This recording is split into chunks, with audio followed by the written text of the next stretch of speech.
লেবুটা যদি এত বড় হয় তাহলে একটা হলেই যথেষ্ট। আপনার লেবুর রসটা প্রথমে বের করে নিতে হবে। সো আমি লেবুর রসটা বের করে নিচ্ছি। একটু তো সময় লাগবে, তাই না? লাইভে দেখাচ্ছি, আপনি একটু প্রপারলি লেবুর রসটা বের করে নেবেন। সো আমার লেবুর রস বের করা অলমোস্ট শেষ।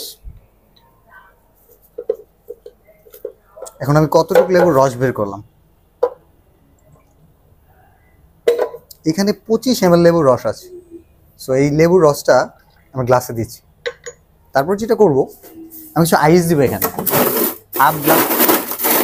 হাফ গ্লাস পরিমাণ আইস দিব। এই তো দিয়ে দিলাম। এখন যেটা করব, আমি নর্মাল পানি দিতে হবে একটু। আমি এখানে নর্মাল, সরি ওটা খেয়াল ছিল না, একটু নর্মাল পানি দিয়ে দিচ্ছি। একটু জায়গা রাখবো সুগার সিরাপ মেশানোর জন্য। সুগার সিরাপটা যেটা করতে পারেন, আপনারা যেভাবে বানাতে পারেন। ক্লোজ করবো, হ্যাঁ। অনেকে আছে গিয়ে চিনি ডিরেক্ট ঢেলে দিবেন, কিন্তু ডিরেক্ট চিনি তা দিবেন না। আপনার কাছে সুগার সিরাপ যদি না বানানো থাকে, আপনি যেটা করবেন, এই যে চিনি নিছি আমি, একটু গরম পানি দেব।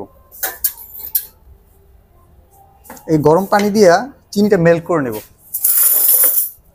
প্রপারভাবে চিনিটা গুলিয়ে নিচ্ছি। এই তো হয়ে গেল। এটার একটা কারণ আছে, আপনি সুগার ডিরেক্ট দিলে ফিনিশিংটা ভালো আসবে না, এটার থিকনেসটা অনেক ভালো থাকবে। সো আমি সুগার দিচ্ছি। এখন জাস্ট ব্লেন্ড করব, তারপরে কি হচ্ছে বলছি আমি। সো এখন ব্লেন্ডারে, হ্যাঁ আরেকটা কাজ করতে পারেন, 1 চিমটি লবণ দিতে পারেন। 1 চিমটি পরিমাণ এখানে লবণ দিচ্ছি।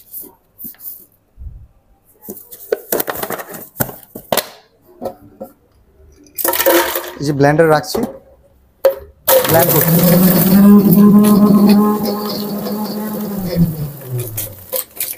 10 সেকেন্ড পরিমাণ করলেই, ব্লেন্ড করলেই এনাফ হয়ে যাবে। So fresh lemon juice already বানিয়ে ফেলেছি। এখন এটার জন্য আমি একটা গার্নিশ দিতে পারি। গার্নিশটা আজকে শিখাচ্ছি আপনাদের, চাইলে আপনারাও কিন্তু গার্নিশ বানাতে পারবেন। জাস্ট লেমন এই যে কাট করছি,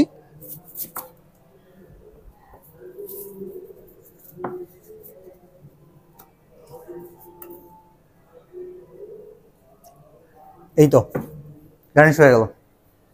সো ফ্রেশ লেমন জুস আপনি বাসায় বানাতে পারেন, অথবা আপনি যদি খুব অলস হয়ে থাকেন, আপনার জন্য কে বানাবে তাকে একটু মেনশন দিয়ে দিতে পারেন। আশা করি রেসিপিটা শিখে যাবে।